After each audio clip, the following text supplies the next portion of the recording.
everyone, welcome to the new episode of my podcast. My name is Jenny Lee, and today I'm gonna talk about my early oral language experiences and how learning language and literacy is a social act based on related theories.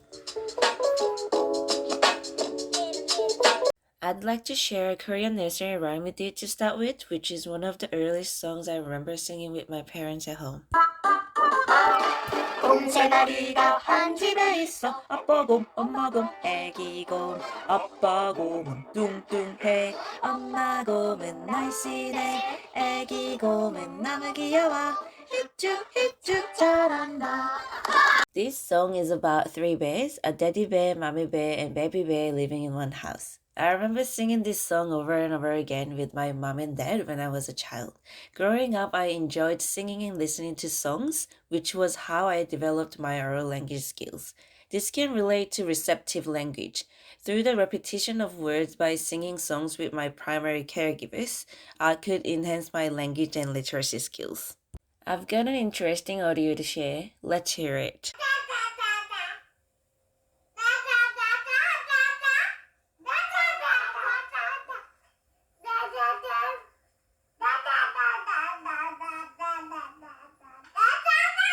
Listening to the twin babies talking reminds me of those conversations I and my brother used to have when we were young.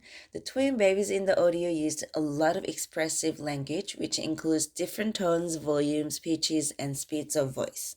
I and my brother used to have conversations just like the twin babies in the audio, mostly fighting over snacks as far as I remember. It makes me laugh when I think about how serious we're about our snacks. Who would have thought having argument with my brother would help me enhance my oral language skills? I also remember that we used to make up special words between me and my brother so that we could hide snacks away from the parents and eat them in a secret place. I grew up listening to my grandma's stories as both of my parents had to work. My grandma used to tell me stories about when she was young and a lot of historical stories about relationships between Korea and Japan. I still remember my grandma was telling me stories about how mean Japanese soldiers were to Korean women in the past. My grandma's stories have shaped who I am now and affected my identity significantly. Her stories influenced me politically and culturally as well. I remember actually, she often used some Japanese words while she was telling me the historical stories, and that is how I started learning Japanese as an additional language by copying my grandma's Japanese words while listening to her stories, which is related to receptive language. I grew up playing with my neighbors as well. We would make up games and play them together all day. We used to play tag game, different role plays, chase after trucks, and play green light, red light, as a lot of you know now from Squid Game. From day to night, I was playing outside with my neighbors, and that's how I developed my oral language. This can be explained that children learn through play and they learn oral language through social interactions. According to the book Language, Literacy, and Early Childhood Education by Fellows and Oakley, through play, children find opportunities to experiment with language and to take on different roles, especially in the context of socio-dramatic play. The socio-cultural context is significant in language learning. Opportunities for interactions vary according to the ways in which things are done in different socio-cultural environments. These examples of my personal experiences explain how language development is a complex social act. Learning a language is not just about reading books.